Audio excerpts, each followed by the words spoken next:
Welcome to Cinema Bites,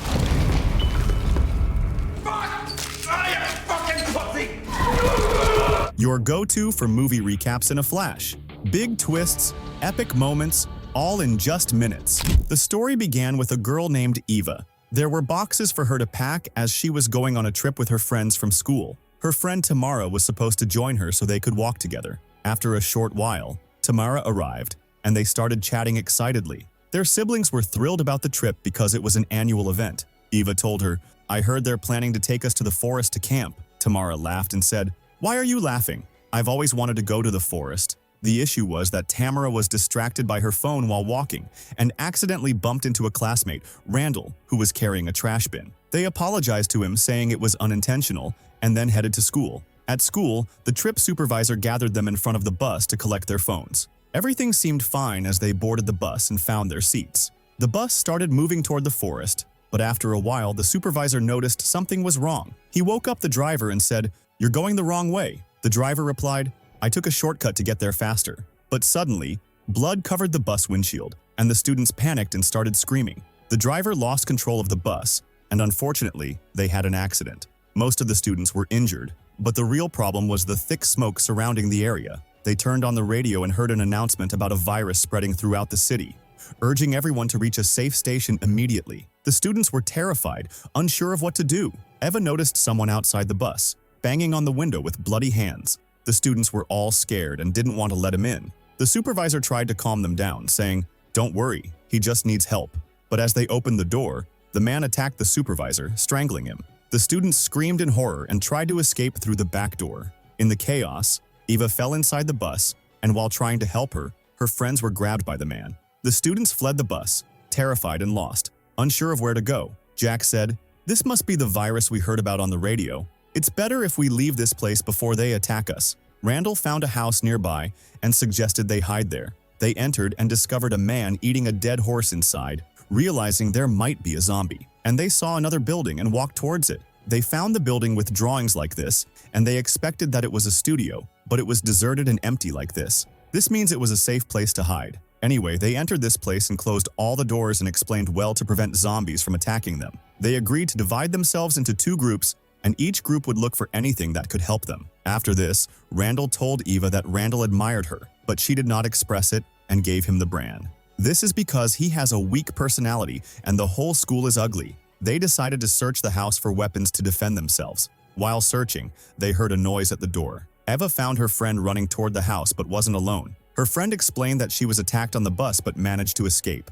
Unfortunately, her friend was killed in front of her eyes. The bus driver, infected with the virus, suddenly entered the house, bloodied and seeking revenge. The students ran and locked themselves in a room, only to find strange materials and realize the infected turn into zombies within seconds. A zombie broke in from the back door, and the students tried to escape through the front, but the driver blocked their way. Randall found a hidden door in the wall and broke it open for them to escape. Jack stayed behind to hold off the zombies, but they overpowered him. The others had to leave him behind and escape through the opening. Once safe, they mourned Jack, but Randall reassured them, saying, "Don't worry about me, I'll be fine." The group continued discussing their next steps, determined to survive, and suddenly, the lips that couldn't utter a word from the place they were in, when he tried to reach any one of them to infect them. But Randall planted a wooden stick in his head, smashing his head into his face. He kept attacking until he cornered them. At that moment, the bully started counting the will of the virus, fearing he would transform and his friends would kill him. He told them, "I will climb to the roof to see the number of zombies surrounding us." As he climbed the stairs, symptoms began to appear, and he was about to transform. As he was transforming, suddenly, a zombie attacked him, grabbed him, and tore him apart. They looked at Aiden and found him dead. They were deeply upset about him. And so, they lost another one of their group. But they were shocked by what they saw next. They saw Aiden rise strangely and hang from the place. At that moment, Randall got angry at them and said, "If you had closed the doors and acted like decent men, they wouldn't have gotten in." Eva didn't like his words and said, "How long are we going to stay trapped here? We have no food. If we stay here for 3 days, we will all die of hunger." She told them about a plan to go down and get their phones from the bus. Randall told her, "This is nonsense. Anyone who moves is endangering us all." But Eva, stubborn as ever, didn't listen to him and was determined to do what she had in mind. She waited until nightfall to execute her plan. She gathered paint bottles, tied them together, and lit them on fire to distract the zombies.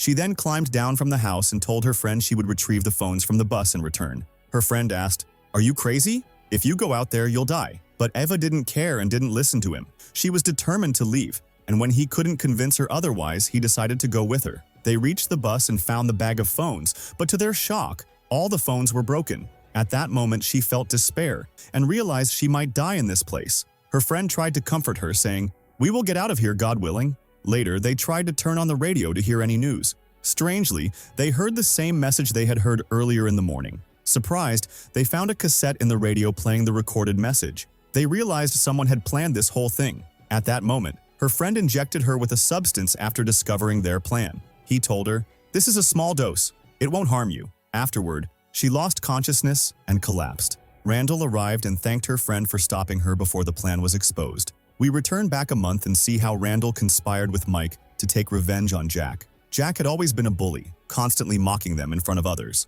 Randall and Tamara started implementing their plan, enlisting the help of a thug named Hand. Hand was the first to attack them during the incident.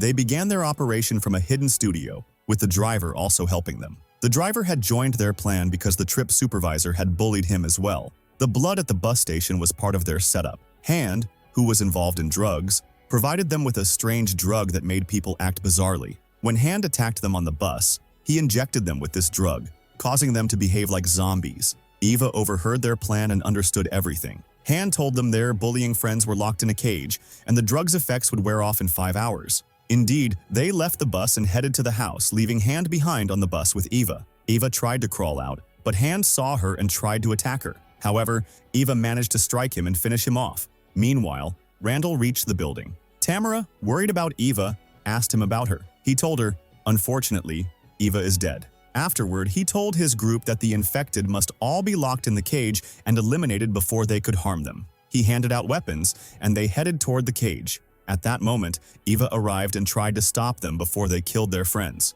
She told them everything she had overheard, revealing Randall's dirty plan. She displayed the small syringe her friend had injected her with. Without hesitation, Tamara struck Randall with a metal rod. Her friend tried to inject Eva with the drug, but she pushed him into the cage with the infected, who began biting him. Randall attempted to kill Eva, but she defended herself. He attacked Tamara, but Aiden intervened and took the blow for her. Eva grabbed 5 syringes and threw them at Randall, causing him to fall. At that moment, their infected friends started returning to normal, as 5 hours had passed since they were injected. But Randall was the only one still transformed because of the large dose he had taken. Everyone ganged up on Randall and tore him apart in anger. Afterward, Eva grabbed a sword and marked it with a blow, ensuring they would all lose consciousness. By the next day, everything returned to normal. However, they decided to report Randall, the driver, and Hand to the police for causing this disaster. They boarded the bus to leave. Eva's mother told her, "We needed an event like this to strengthen our bond and stop bullying each other." Suddenly, the supervisor woke up and scared them again.